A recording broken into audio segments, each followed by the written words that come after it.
A sister is a beloved of the Lord, a spouse of Jesus.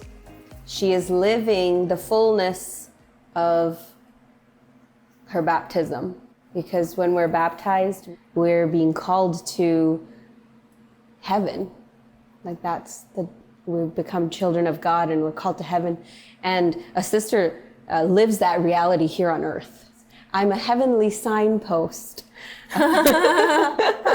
That's awesome. Yeah, of what's to come. Being a daughter of the Father and being a spouse of Jesus in the temple of the Holy Spirit. All of that comes in our baptism, and I get to live that every day in a very focused way, which I think is really beautiful. It's, I get to wake up and I get to pray, and just be reminded right away, like, this is what my life is about. This is who my life is for. What is your favorite part about being a sister? My favorite part of being a sister is praying. It really is. I get to pray. Like, that is my work. My work is to be united with the Lord. And there's so much peace and joy in that. But I guess the second part I would say is that then when I have that with the Lord, and I'm filled with joy because I'm reminded of whose I am and how much He loves me. The second part is, like, I get excited to go share that joy. Yeah. and with the people that I meet, and just to receive them as they are, and hopefully give them just a little reminder that God loves them the same way I know that He loves me. And that's really exciting. Yeah. So I really love that. I think that's my favorite part about sisters, is that you guys are so joyful all the time. Like, it's just there's this like freedom and I you were so right in saying that you guys are heavenly signposts. Is that what you said? Yeah. Yeah. Because it just reminds everybody, or me, I'm just gonna talk personally here. It just reminds me of, like, what heaven is for. The kind of relationship that we are all called to have with Jesus is that exclusive relationship, and that He is the most important and the most fulfilling relationship. And the sisters are a reminder of, it's about more than just doing your due diligence. It's about Him being the only love. It's about relationship, right? Like, otherwise prayer can feel so empty and like a check off the list thing. When I go in there, like, oh, I have to pray my rosary today, and a Hail Mary full of grace, and then I walk out of there and I'm not filled, and it's because I was just praying on account of I need to do it, as opposed to praying the rosary, sitting in there for a minute, collecting myself, and then like realizing, oh, I get to be with Jesus as I pray this rosary, and be with Mary, and like these key parts of their life that are so beautiful. And He wants to say something to me as I'm praying. Yeah. He wants to speak to me, am I listening? I do think that's another beautiful part of prayer. I think a lot of people don't know that God speaks, that Yes. he talks to you. I think as a kid, I didn't know that he has a voice and that he shares that voice. You know, it's, oh, he's there and I'm here. And I think it's out of a fear that if you try to hear his voice, you won't. You know, it's like, okay, like Jesus has a voice, but if I ask him to speak to me and I get disappointed because he doesn't, then that's like, you can feel like a failure, you can feel, or like rejected, you know, like, oh, maybe I'm the problem. He speaks to other people because these people say that they hear Jesus and I go and I don't. So maybe it's my fault, something I'm doing wrong. I've really grown in my prayer becoming a religious. Because I have to spend so much more time in prayer. And prayer is you have to practice. You have to practice, and it takes time and perseverance to hear him, I think, is the simple. And part of it is just the changing in my heart, because as I spend time in prayer, what I'm listening for has changed. I'm more open to hear what he wants to tell me instead of what I want to hear. Sometimes, like looking at the things that I push away in prayer, like the thoughts that come in that I'm like, oh, I don't want to deal with that. And over time, I've learned that, oh, actually, that's the Lord bringing that there. And he wants to say something in that space. Will I let him? This married couple at Divine Mercy, they have a daughter, and the wife told me that one day she went to adoration, or she had a holy hour, and the daughter didn't want to go. She was like, I want to stay home. I want to stay with my dad. And then her dad said, let's go to bed. And she was like, I want to go to adoration. I want to see Jesus. So she went to adoration because she just didn't want to go to bed. So they're in the chapel, and her mom is singing with her, and she is singing the song. And I think it was Here I Am to Worship. So she's Here I Am to, this is like 3-year-old, 4-year-old, I don't know, 3 or 4. She's like, probably 4. She's like, here I am to worship. And she's singing the song. And then she gets a little distracted and tired, and she starts doing her own thing. And she's like, chocolate, here I am to worship. And then like, angel. And then she's singing the song. And so she's being all over the place. When she told me that story, I was like, hearing that story, I'm like, oh, that's so cute. I love that. Like, I would have loved to be there to see that. And then I go to prayer and I'm like, I need to be a spiritual like master and have this very sophisticated prayer. And it needs to be good all the time. But when I'm there, just like thinking, like my mind's buzzing and I'm fidgeting and I'm just like, I'm tired. You know, all of these things. Like, I bet Jesus just thinks that's cute. Yeah. Like, it's like, you're here and you're cracking me up. Yeah. And I just love that you're doing your best. You're doing your best. Like right now, you cannot give me more than your tired self because you had a long day or because this thing is bothering you. And, you know, it's like, you can't be Teresa of Avila today. You know, but maybe never. And so, I just am like having grace with yourself and not getting so worked up about the days that all you can give is the frustration, the fidgeting and the agitation, whatever it is. And that's all you can give that day.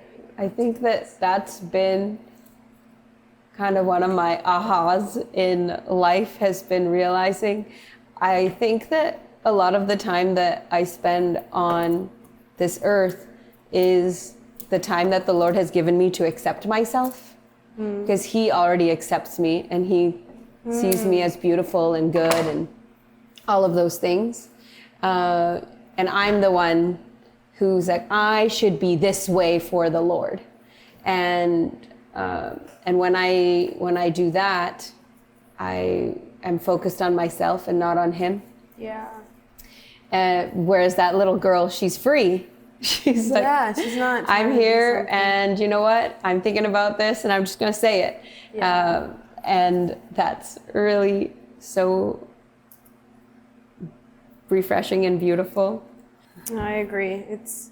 We give it so much pressure, and we think, yeah. I mean, I'm sure that as a sister, like maybe when you were like in discernment, were you having a hard time with like accepting who you are and trying to be like, nuns are this way, so I have to be this way?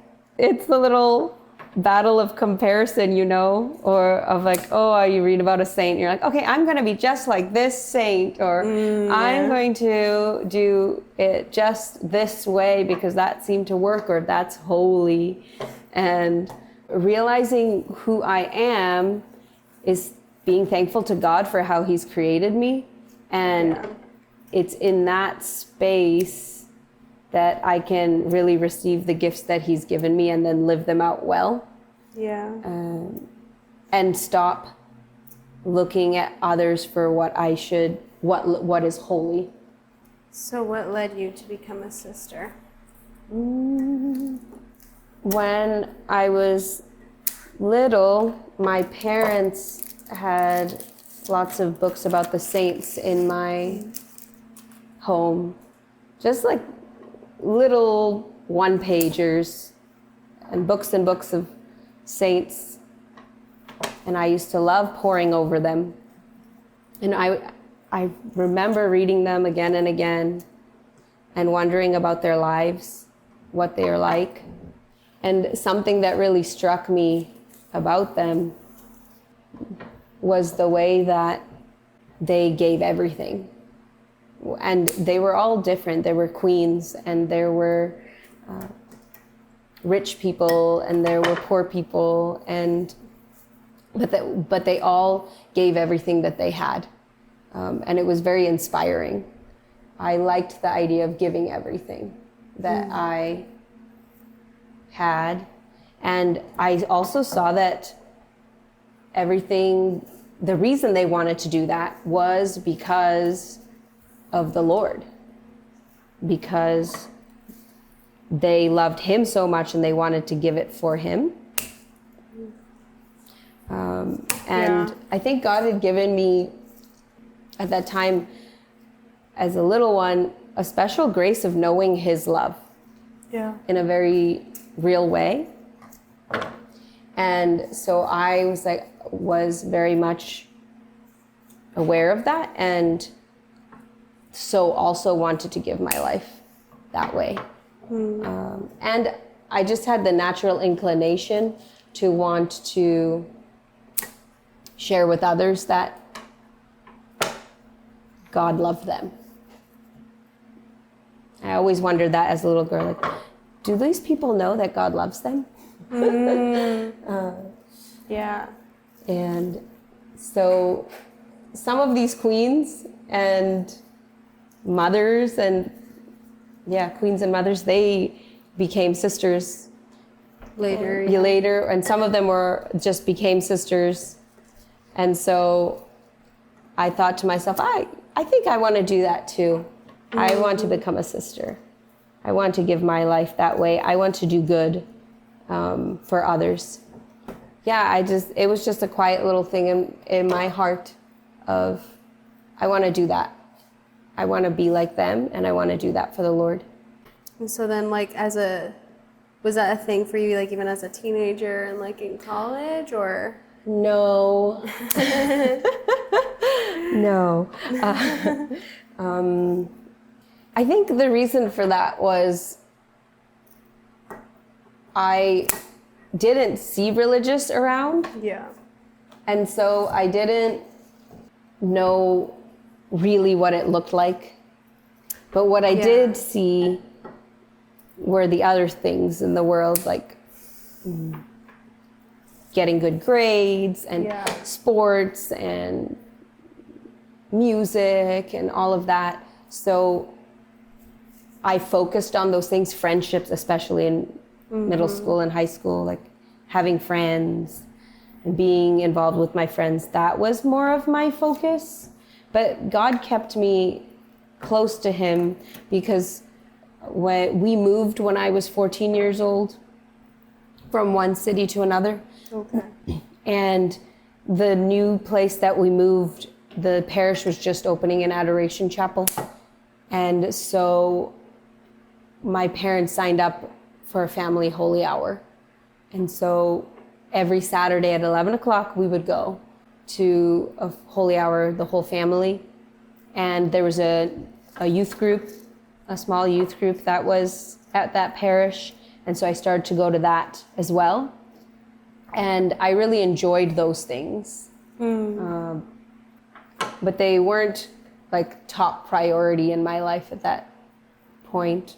I also knew that my parents wanted me to go to university and get my degree and all of that. And so those were my priorities, I would say.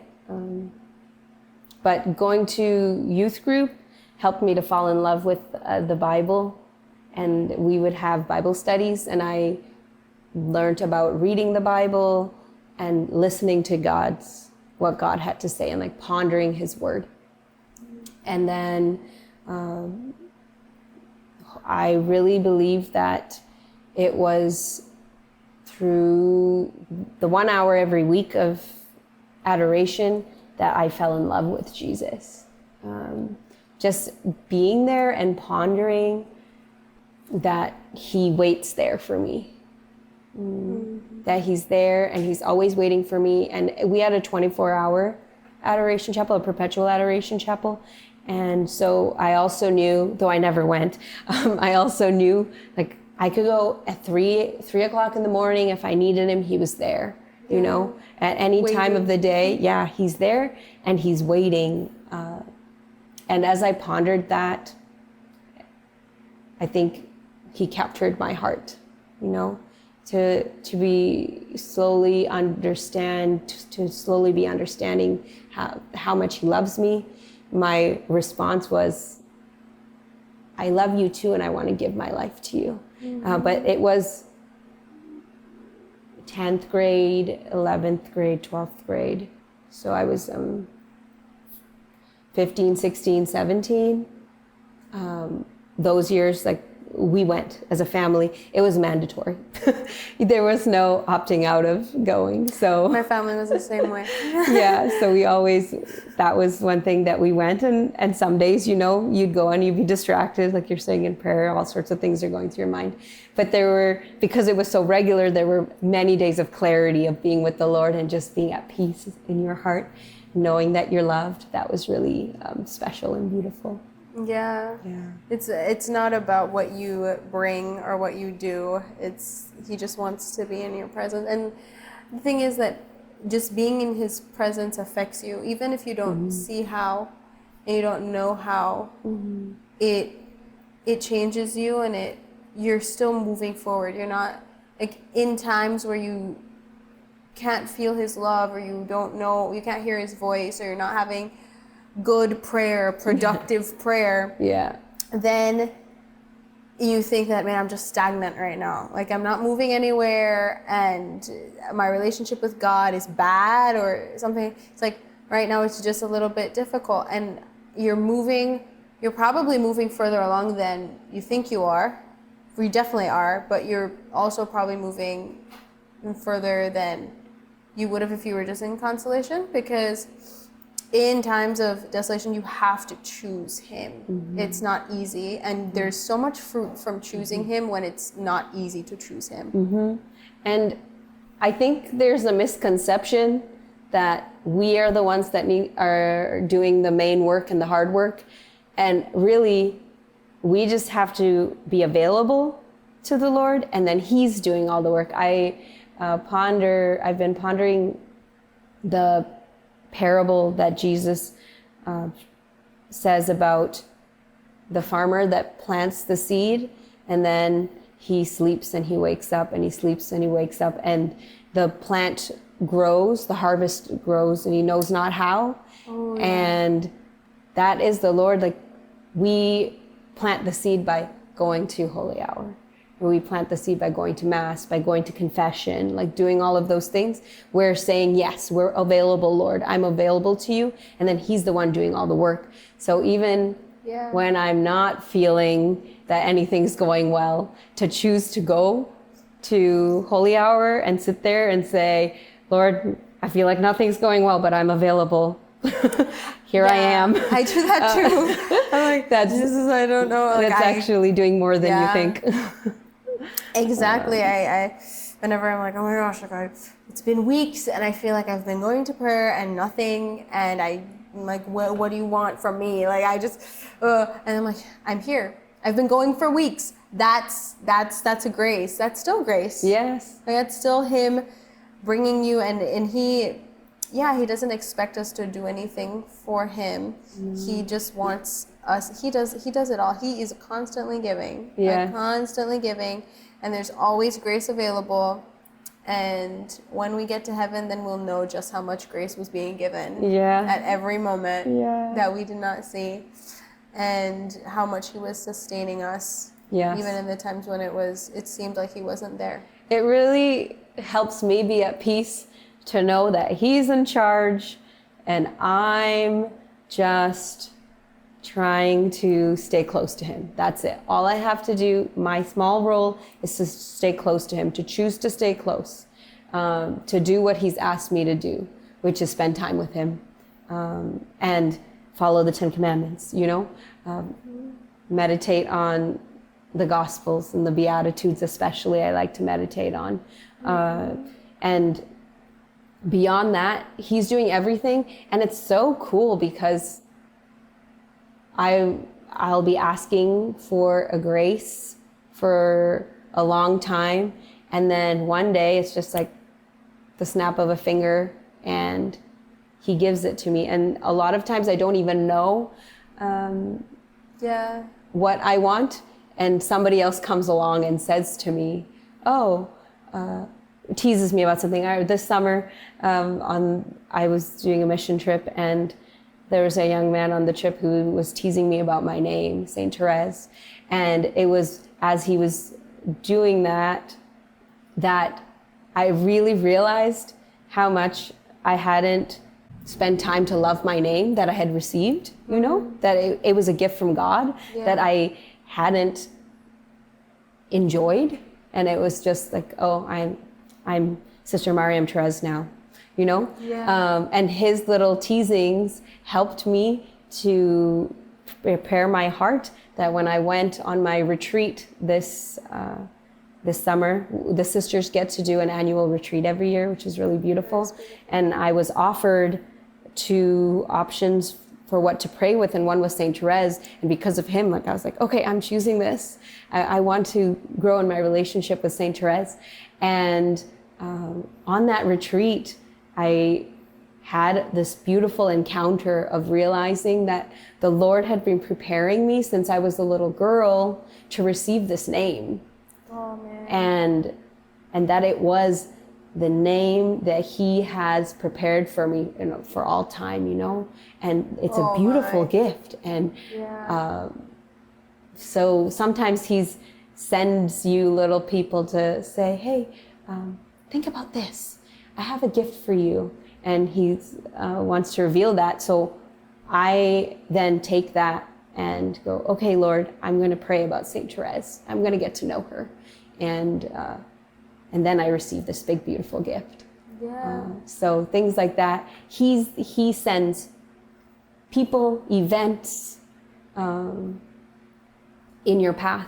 And you were mentioning this earlier about the freedom of not being in charge of your own life. Yes. Like there's such freedom in having somebody else take charge. Yes. For most people, it'd be like, obedience, that's a lack of freedom. Somebody's telling you what to do. You don't have a choice in it, Yeah.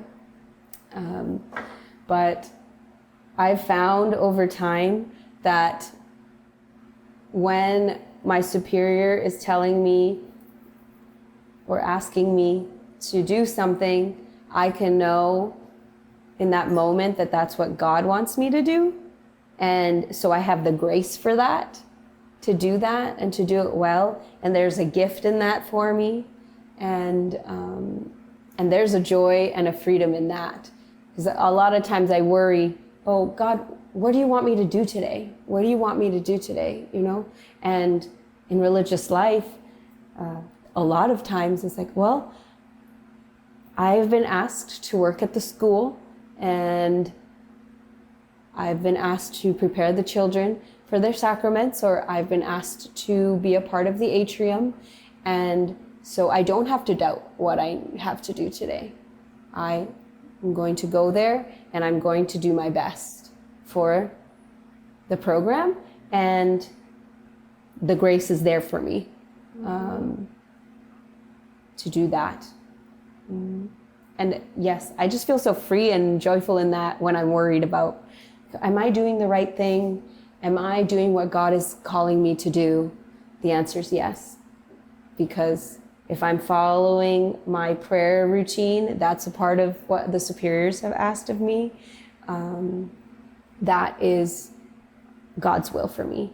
And when I go to my apostolate and I do what I've been asked to do, that is what God is asking of me. And it's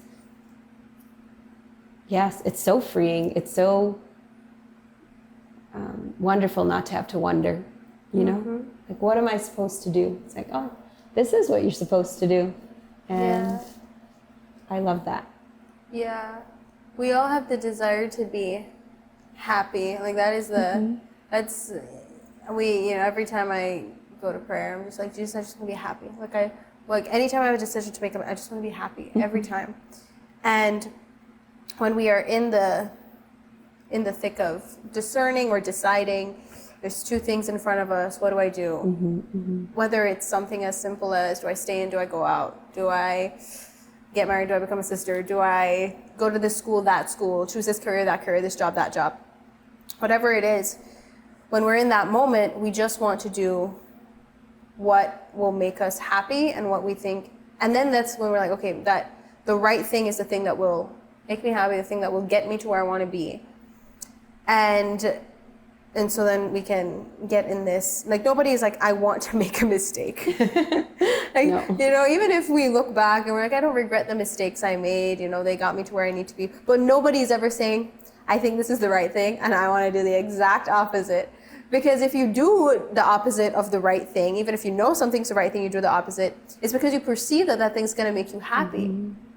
Right? If I have to choose between, like a bad thing and a good thing, right? Say robbing a bank and not robbing a bank. I don't know. When I rob, you know, I know that I'm not supposed to rob a bank. Most people know that. I think everyone should. But I choose to rob the bank. It's because I think that thing, if I rob the bank successfully, I'm set. Yeah. I can do everything I want to do. And it's going to make me happy robbing this bank. And it's not ideal. I wish that I just had money coming in so I didn't have to rob the bank. But, however, I don't. So I'm going to rob this bank so that I can be happy. And that is, yes, that's why we're always in deciding things. It can be difficult because we have this pressure to pick the thing that will make you happy. But then when you have the freedom of being obedient to God's will in whatever way that it manifests itself based on your state in life. You know, if you're a student, you are someone's daughter, you are someone's mother, you're somebody's wife, you're someone's religious sister, you know, in a community or a priest or whatever it is. Based on that state in life, the right thing to do is in conformity with that, in whatever it is, you know, your day to day. And in doing that and doing the right thing, that is going to produce happiness. You know, in doing the thing that you are being called to do in the moment. And when you are in charge of your life, you think you're in charge of your life, you cannot be happy in that because you don't know anything. Nothing. You know nothing. Okay, it's and especially, oh my gosh, when you're in the thick of things, you know, it's like things get even more blurry when there's different factors, and you as your little self have to manage all these things. It's just, they weren't made for that. And then you obey God you obey the people that God has put in your life. Because God works through parents, God works through your teacher, God works through your priest. Yeah. Not that you have to do everything they say all the time. There's still, discernment in that, depending on what it is. But I think it was in the Diary of St. Faustina that she mentions that Jesus told her that obedience is the most important. Even, say that you do something good. But if you did that and your superiors told you not to, then she would be doing the wrong thing and God would not bless that. Because the most important thing was being obedient to her superiors. Yes. I think part of that is that where God's grace is in what he's calling you to do.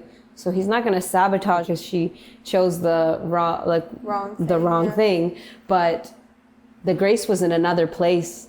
Extra grace, for the moment was somewhere else and you missed it. I really liked when I was teaching catechism to some of the children. One of the books, it says that a sin is missing the mark. And it's what you talked about of that all of us are desiring the good. Like we choose things because we think it's going to be good. Yeah. But a sin is when we perceive the wrong thing as good. Yeah. And choose that instead. So that's where in obedience it's just so clear to us, like being obedient to our parents or being obedient to the rules of the school, or for me being obedient to my superiors, all of those things, the grace is there for me and for you in that moment. And in the Bible, Jesus is constantly talking about how he's being obedient to his Father's will. That's what he came to model for us. He came to model what obedience looks like, and that obedience is going to lead us into some tough situations sometimes, and it's going to be scary, but the grace is there. And when we are obedient and accept the grace and move in that, we're going to go to the cross, and then there's more, the resurrection, I think sometimes we get scared that we'll get stuck in the cross and there's nothing after that. But there is, Jesus came and showed us, the way. It's like, I want to do my Father's will. And this was his will, that he die and then he rise. That's a difficult thing to accept in our life. But when we can say yes to the little things, we come to experience the truth of it, and then we can say yes to the bigger things that can be challenging for us, and that now in my life, I know that when I say yes to something that I don't want to do, I've always found some little gift at the end. I was teaching in the Montessori school before I came here in Kansas City, and they asked me to teach in the upper elementary, but I wasn't trained, and I was scared because I didn't know what to do. I didn't know how to teach that way, but that's what they were asking me to do. So I went and I said yes, and I did it. But in that time, I got to learn that I really enjoy the older children, that they're a gift, and I got to develop these special relationships with them, and I got to start to get to be a part of their life in a way. I got to be a spiritual mother, and I got to start learning about what it means to be a spiritual mother, and that was a real gift, and God was developing that in me. But if I hadn't been open to that, I wouldn't have got the opportunity to realize this gift that God wanted to give me of spiritual motherhood. And then slowly he's revealed these other places where he's deepened that, but he revealed that to me in a real way in those children first. And it wasn't an easy yes, but it was a yes because I was being asked. And that was a gift. Spiritual motherhood. Yeah, that's, I don't know, talk about spiritual motherhood. Like, how do you experience it, as a sister? Because I feel like, everyone's like, oh, sisters they give up motherhood and they give up being a wife, which isn't true. It just looks different because you're still a wife to Jesus and you're still a mom to literally everyone. And so, that's, I don't know, talk about like, how do you experience spiritual motherhood in a way that's like fulfills that capacity that you have for motherhood, but in a different way that's not biological.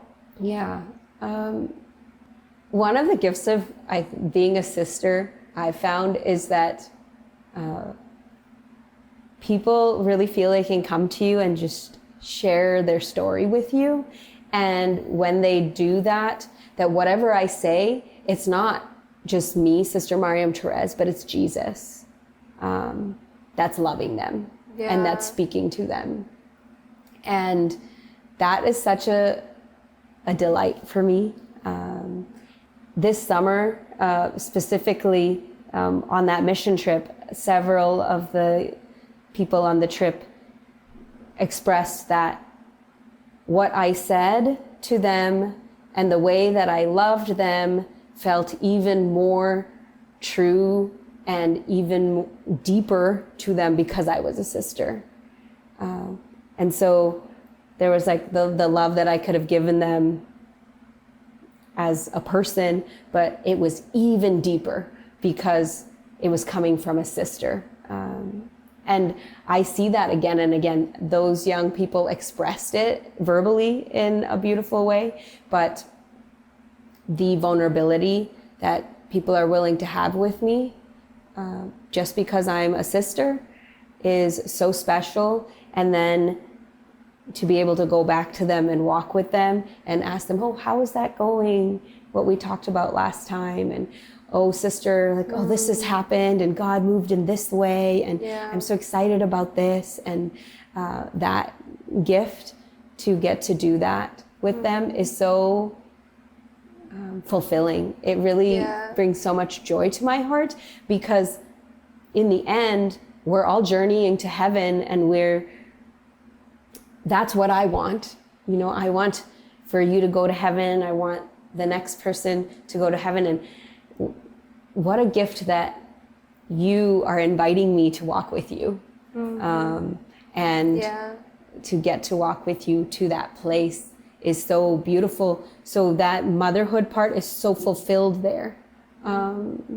In that my desire is for the Lord, who is my spouse, and I am bringing his children to him. And they are delighted and I'm delighted. Yeah, the spiritual motherhood goes both ways, like on like your side, like you experience it, but like you said, like people just, there's something about it. Like sister, I would tell you anything. I would tell you my deepest, darkest secrets. Like if you asked me any question, I would bare my soul to you right now. I just would, because there's just something about, like, there's just literally something about it. Like I would literally tell you anything, anything you want to know. But, like you just know it, like you know that you're a spiritual child. Like there's something about it, like even if you don't know all the theological reasons or exactly what it is, there's an inviting aspect of it. And I always think of spiritual motherhood as as a physical mother, you bring new life into the world, you bring new souls into the world. You are tasked with getting these souls that you have participated in creating to heaven. In spiritual motherhood and fatherhood, there are souls that do not have, like there are souls that exist that need that that need that help. Like they already exist. You're like going for the, like, instead of creating new life, you're going for the souls that exist that need that mother to lead them to heaven. Yeah, I'm the mother of all the people in the church in some sense. And then the other part of motherhood is like, I think what devout mothers do, that's the most beautiful thing, is they pray. They pray for their children. Up until, you know, the last moment of their life, they're praying for their children because they love their children so much. And that's the other part that I love. I love that people come with their prayer intentions and say, sister, will you please pray for this? Will you pray for me? Will you pray for my friend? Will you pray for my mom, my dad, my uncle, my husband, my children? And I, through the liturgy of the hours and through Mass, I offer them to the Lord. And I think that there's a little extra something there, since that's my spouse, you know? Yeah. That I'm asking him. You have an in. Have a little in, maybe. That I can bring them to my spouse and say, your child came to me and I want to share this with you. But I especially do that through Mary. And because she is the model of who I want to be. She is the receptive one, you know, her heart being fully open, and she is the fruitful one. She's the model of my motherhood in that way. And she prayed. That was one of the biggest things she did. She prayed, and then she led with her life what it looks like to be a follower of the Lord. A disciple and a daughter in a temple. She's incredible. Oh my gosh, like Mary is insane. The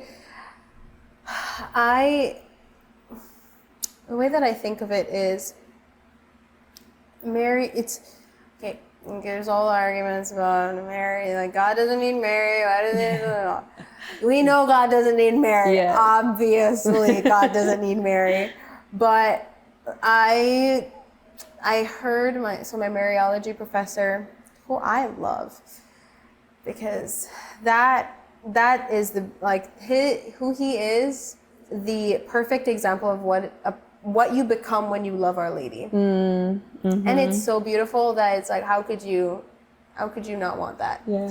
But he says that oftentimes when people have a problem with Mary, it's not a problem with Mary that they have, but it's a problem with God and his plan.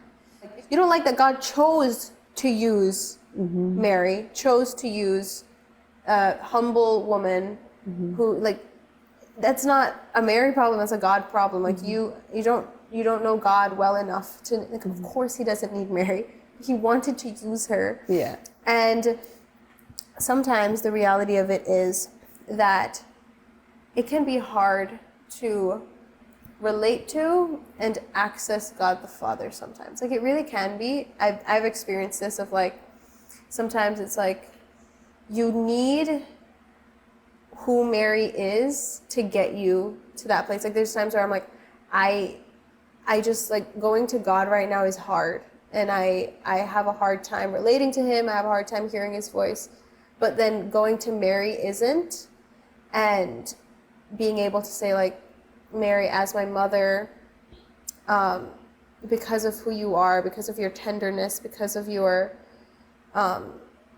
femininity that I can tangibly, like, I know how to make sense of. I give this to you, and I ask you to help my prayer to God the Father. Help make it more beautiful. Help make it more sincere.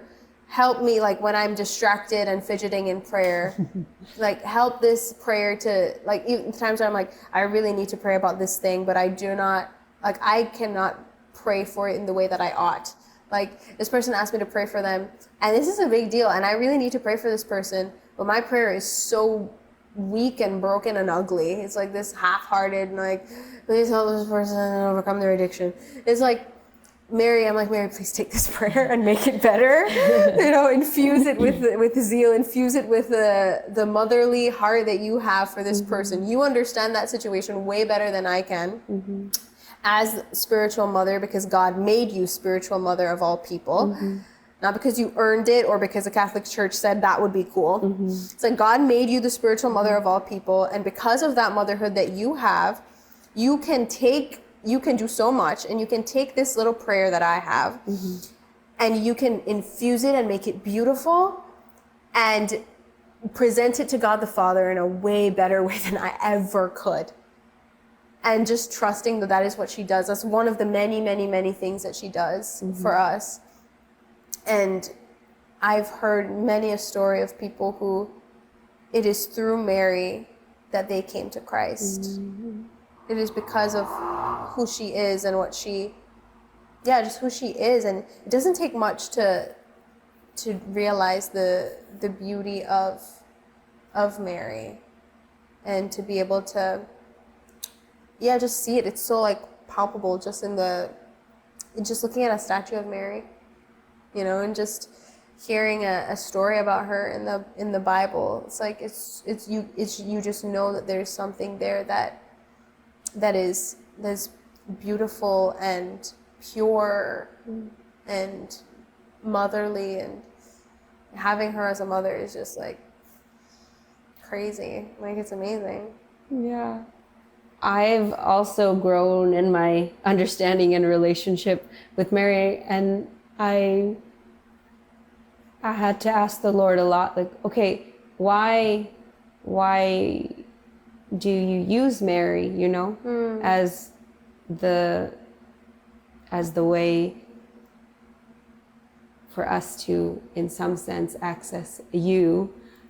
Over time, there was just this realization that because Mary is his creature that he created, a parent, they love when their child does something for them. And because of the love that they have for that child, whatever they do is so special and beautiful. And somebody else looks at it and goes, oh yeah, that's nice. But the parent is like, look at this, isn't it so?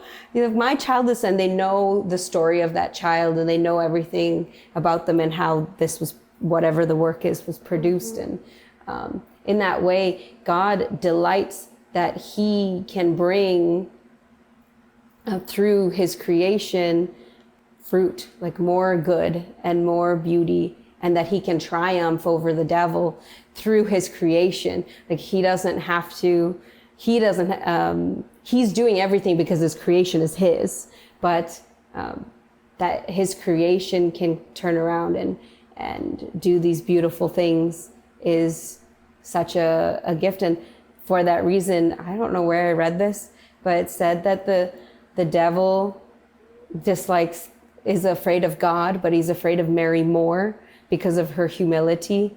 And he just doesn't understand that, because God is God and he's good. And and the devil can understand that, but he can't understand humility because he is pride. He is pride. And so when he can't understand that, he's afraid of it. And how the Lord delights in humility and thinks that it's so beautiful, and she knows that everything that she receives comes from God. And so I really think it's that gratitude and that sacrifice of praise that she's constantly giving that is so fragrant to him. And so he invites her to be a part of all of our journeys, because she is showing us that sacrifice of praise that attracts us to, because we are attracted to joy, and we're attracted to humility and goodness, and so we're attracted to her, and tenderness. And I think a lot of us, we receive that first in our mothers, and so it's easy for us to then go to our spiritual mother, because we know how she works with us gently. So I always say, Mary, please help me to grow in holiness. And I go, but can you do it in a gentle way? not a Not like just don't come in and just make me holy, because that's yeah, gonna be that's gonna probably gonna hurt. Yeah, it's probably gonna hurt. Exactly. So yeah, can you do it? But I know you know how to do it gently. Like you could just slowly help me see what God is calling me to. And she's my confidence for sure. Anything that I go into, because I did my Marian consecration, and there's so many different versions out there, and I like so many. I like the Louis de Montfort one,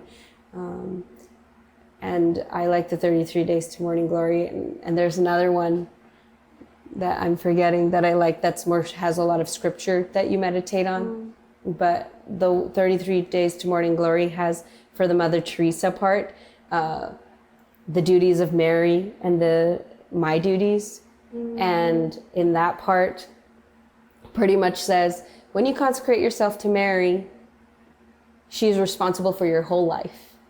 And that's another place where I feel so much peace of that she is guiding me and she's taking me where I need to go, because I've consecrated myself to her. So now she's responsible for me. And then my duty is to listen to her and to entrust everything to her. And so everything that I walk into, I just remember, okay, Mary is walking with me, and Mary has this, and she is always doing God's will. So whatever she leads me to is going to be God's will. And I have a lot of comfort in that, and she gives me courage through the Holy Spirit. Because I think of them as inseparable. So Mary is always with God, and so revealing God to me. And it's not just her, and I'm not in a relationship with just her. When I'm in a relationship with Mary, I'm in a relationship with God, because they can't be separated. They can't. Exactly. And everything good about Mary, everything admirable about Mary, everything that we love about Mary, it isn't standalone. We love it about God. Like when we honor her, we're honoring God, because He created her. Yeah. And she was in the mind of God from all eternity. Yeah. And so how can you say that in honoring Mary, we're like, she's not like some goddess, It's not like in Greek mythology where all the gods are opposing each other, and in honoring this one, the other one gets jealous and all this stuff. It's like, because they came into existence separately or whatever it is. God has existed from all eternity, continue to exist for all eternity. He is the source of everything. Before He was creator, He was in existence. Yes.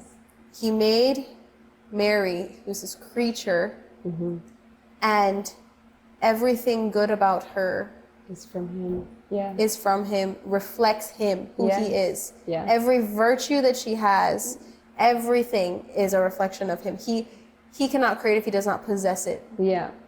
So in going to Mary, in allowing her to take charge of our to take charge of our holiness, allowing her to have us in her hands, it is allowing God to be in control and to and He, it's the same thing you said. He delights in having Mary be who she is. I think He's like to the devil, look what my creature can do. Look at how awesome this is. Look at her. She is a human being, and look at what she can do. And like, He delights in that. Him. Yes. It adds to His glory. Yes, exactly. It is His glory to see His creatures in human beings being glorified in Him, and being His. So. Exactly. And there's this, I think it's a story or a legend, I guess. I don't think it's so this happened, but I think it's a legend. And I don't remember who said it, but I read it in a book about St. Maximilian Kolbe and his Marian teachings, which are insane. Like that, it took me years to even get a grip on what Maximilian Kolbe teaches on Mary. But in the book, it mentioned that there's a legend that God, even if Adam and Eve never sinned, he would have still become incarnate through Mary. Okay, yes. Still would have happened. And so he created the angels and revealed to all of them, there's this woman that I will create, and God the Son will become incarnate through her. She will give birth to God the Son, and he will become incarnate.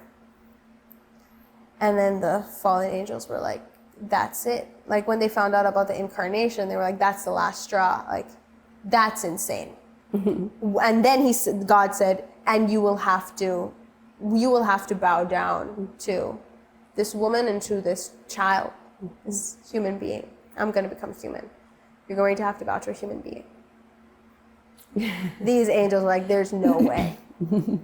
So they fall out of their pride, like we will not serve.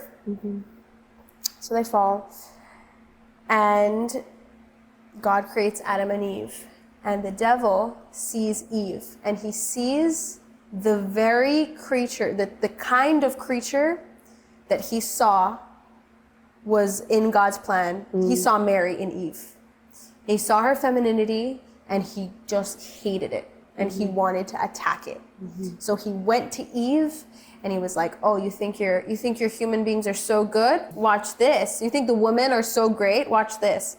He goes and he attacks her. He attacks her femininity. He attacks her desire for goodness. And he thwarts it, and he goes and destroys it. And he's like, okay, so now what are you going to do? So then God is like, well, now they need a redeemer. And so, still going. And he goes and incarnate. We all know the story. He comes, and because he's coming for his children, because he loves us, and he's like, I'm coming for you. He sends a redeemer, and salvation history plays out. Read the Bible, you'll find out all about it. And all plays out. Jesus comes, born of a woman, the woman, and God gives her the free will and the choice and the grace that she needs to be who she is, to say yes. That wasn't the first time she said yes and the last time she said yes. She'd been saying yes her whole life, and she continued to say yes even to now. And he asks her this, and he takes the whole garden thing, and he does the same thing, and he says, will you? And instead of disobeying the way that Eve did, she obeys. And the devil's cooked. He's just like, he's cooked. He's cooked. He's like, oh, shoot. And there she goes. And she becomes, and the exact plan that God had, the devil going and attacking Eve did not ruin that plan. He wrote straight with the crookedest of lines.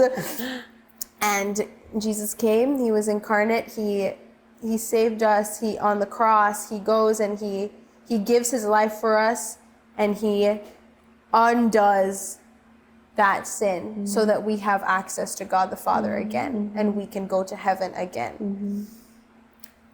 And it was because of Mary, that he was able to come into it was because of that, yes, that he was able to come into the world, that plan from all of eternity was able to be realized, was because of her.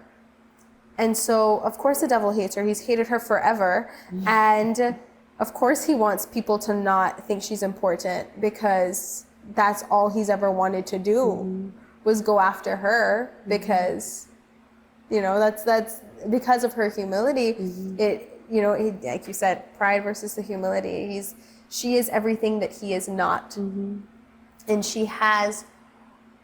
God has given her so much power. He, like, in saying, will you be the mother of God? Will you bear Will you allow the incarnation to happen? In saying, he put all of that on her. Like, his plan was dependent upon her, yes. He allowed that to happen. And Dr. Mark Miravalle says, do you think that God is some like weird dictator that's just like, I just want you to have my kid and then bye? Like, I just want you just give birth to Jesus, raise him, and then dispose of her. There's no way that a good God would do that. Well, He's going to yeah. continue using her. Also, we love our mothers.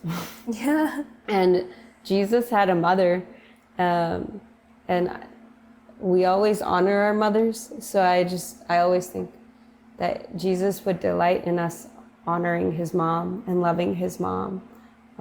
And I think there's so many people, like when you have close friends, and you start spending time with their family, and their mom kind of becomes like your mom, you know?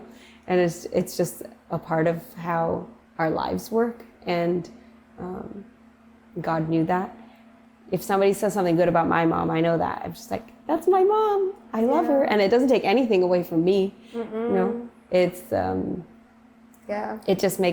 it delights me. It makes me happy. And I imagine that it's the same way with Jesus.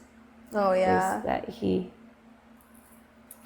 is pleased when we honor the woman through whom he redeemed the world. Yeah, And exactly. decided to hinge upon her, the salvation of the world. Well, I think I'm done with my little bouquet. Me too. And, I just did it the wrong way. I There don't you know go. if you want to show it to the camera. Our little bouquets with Mary. Oh my gosh, my one's like. Wait, let me move this. Okay, there we go. I need to rearrange this. Mary's on the front of our little bouquets. Is that the way you wanted it? I turned mine around so yes, that it was I did okay. too. Yeah. Well, I think that's all that we have for today, sister. All the time we have. Thank you for talking with me. Of course. Thank you for agreeing to do this. And thank you to our viewers for watching this episode of Beyond Basic. Thank you to everyone who has watched. And you're always encouraged to go back and watch our previous episodes this season, and to stay tuned and catch us next Friday for another episode of Beyond Basic. Yeah. We're going to be praying for you, everyone watching this. And have a great day, and God bless. See you next week.